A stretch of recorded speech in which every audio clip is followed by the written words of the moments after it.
Microscopic Milton is very small indeed.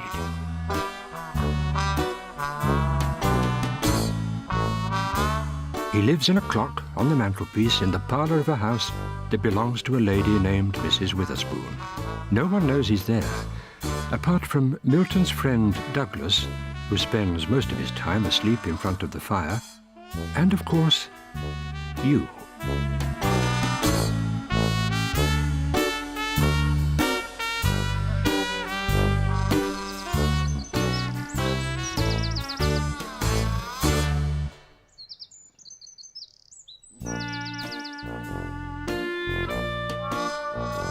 It was very early indeed when Milton was woken by the sound of the door slamming.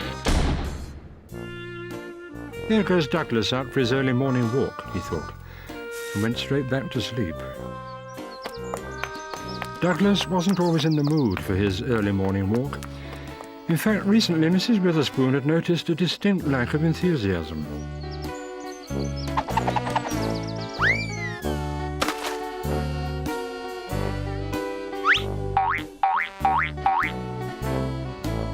"You really are getting quite unfit," said Mrs. Witherspoon on the way home. "And I can't help noticing that you've put on a little weight." Douglas realized that she was right.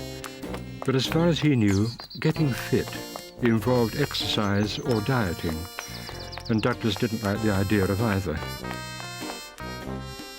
Later that morning, Milton went to visit Douglas. He climbed up to his ear for a chat, as usual.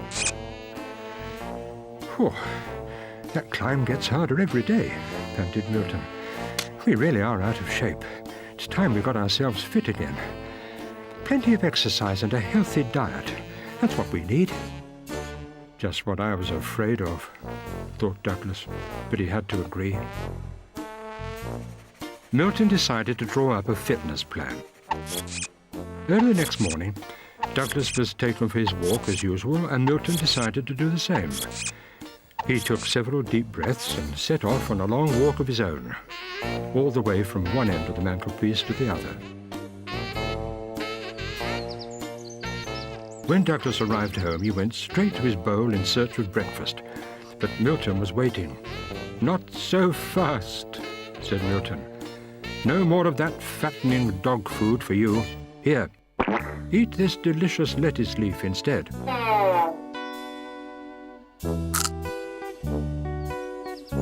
When they'd finished their breakfast, Milton took Douglas into the garden to begin the real exercises. "Oh dear," thought Douglas. "Is this really necessary?" "The first exercise," announced Milton, "is jogging round the garden. You give me a head start, because my legs are much shorter than yours." Milton set off at great speed, but despite the head start, Douglas soon caught up with him. The next exercise on the agenda was weightlifting.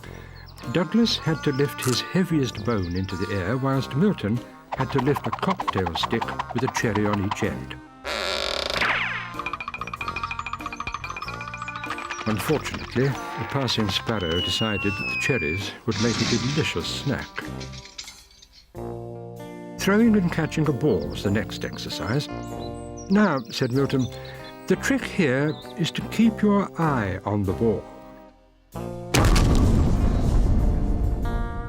Milton and Douglas exercised till lunchtime. Douglas was waiting sadly for Milton to fetch his lettuce leaf, when Mrs. Witherspoon suddenly put an enormous slice of homemade steak and kidney pie in his bowl. "I know you shouldn't really be eating this," she said, "but you're such a good dog, and besides, I love you just the way you are." Too much exercise can be bad for you, thought Douglas. And strangely enough, Microscopic Milton thought the same.